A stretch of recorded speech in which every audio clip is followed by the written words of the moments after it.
Connor, can you hear, man? Connor. Connor. Can you hear me okay? Okay. That's good. See, we want everybody to be able to hear. Can Zoe hear me? Can Zoe hear me? Zoe can hear too. Okay, good. And see, we have three people in here with walkers in here this morning. We want them to be able to get in here without trouble too. See, it's as we rebuild Trinity Church, there are a lot of different people to think about. And we're going to talk about that today, and we're going to talk about it in a variety of ways. But today, we're going to start with this really painful gospel reading where Jesus talks about practicing what you preach. And what's so awful and painful about this is he's talking about me. He's talking about things I don't do very well. He's talking about my sinful pride. I wish he was talking about Warren's sinful pride, Jeremy, but he's talking about mine. And it reminds me of a story from E. Stanley Jones, a great missionary of the 19th century. He told a story about a missionary who got lost in the jungle. And the missionary wandered around and wandered around, and he could not find his way out of there to save his life. And finally, he stumbles upon a native village. And he finds a native who can understand him, and he tries to make it clear he needs to be shown the way through the jungle so he can get home. And the native agrees to show him the way back. And the missionary is so pleased. All right, show me the way. And so they set out. And they walked for hours and hours and hours through the densest of jungles, hacking their way step by step by step. And after they've been doing this for hours and hours, the missionary gets a little nervous. He says, are you quite sure that this is the way? Where is the path? And the native stops. And he looks at him and he says, Juana, in this place, there is no path. I am the path. And this is a story we need to hold on to in the church, because in this jungle of the world, our path is Jesus. Jesus is the way, the truth, and the life. And that's not just a little nice something that we read about in a book. It's also the way we are supposed to live. Now, the church is full of some very talented people. We have some very talented clergy, but we're still like that missionary. We can't rely simply on our own ability. We really need to learn to trust Jesus to show us the way, to show us the truth, to show us the life. And today, what he's warning us about is practicing our religion in the wrong way. Because you can do this wrong.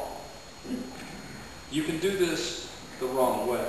We're being warned about the dangers of public piety for the purposes of making a good appearance. Now, keeping up the appearances can wear you out. I don't know if you've noticed that or not, but I sure have. And we try to keep up appearances for lots and lots of reasons. Sometimes we want to impress our friends. Sometimes, you know, my brother's going to be down for Jessica's wedding in a couple of weeks, and I'm already plotting on how to impress him. Sometimes we're trying to impress the boss. Sometimes we're trying to impress somebody of the opposite sex. But what Jesus is talking about today is something that really is familiar to us. We wrestle with this problem too. The Pharisees were primarily concerned with impressing other people. And Jesus said, everything they do is done for men to see. And that's not enough. They make their phylacteries wide and their tassels on their garments long. And you may notice, well, this doesn't have fringe, but I've got some with fringe that gets kind of long. So I know about this problem. Now, a phylactery was a little box, and they would wear it on their wrist and on their forehead. And in that little box would be a verse of Scripture, one that they hoped to live out, one that they really liked. But, well, as Matthew Long in the Westminster Bible Companion says, the true purpose of these phylacteries and fringes was to keep the faithful ever mindful of the laws of God, to assist the worshiper in prayer. It's kind of like putting the picture of the people you love the most in your wallet so you can carry them around with you. It's the same idea. The problem was the Pharisees and scribes turned those phylacteries into fashion statements. Just like when you open up People magazine and you see Madonna wearing crucifix earrings. I'm so glad somebody else's phone is ringing, not mine, because I've done that too. But when you see these rock stars and celebrities with earrings that are little crucifixes, and you know that it has nothing to do with religion, that's the same thing Jesus is talking about here today. They've turned what should help them with their faith into a fashion statement. And Jesus has lots of critical comments to make about this kind of pretentiousness. He says they love the place of honor at banquets and the most important seats in the synagogues. They love to be greeted in the marketplaces and to have men call them rabbi. Their goal had become perverted. They were working hard to impress others, but they didn't care whether they impressed God. See, that's the thing. It's what's at the heart of your faith. What's on the inside.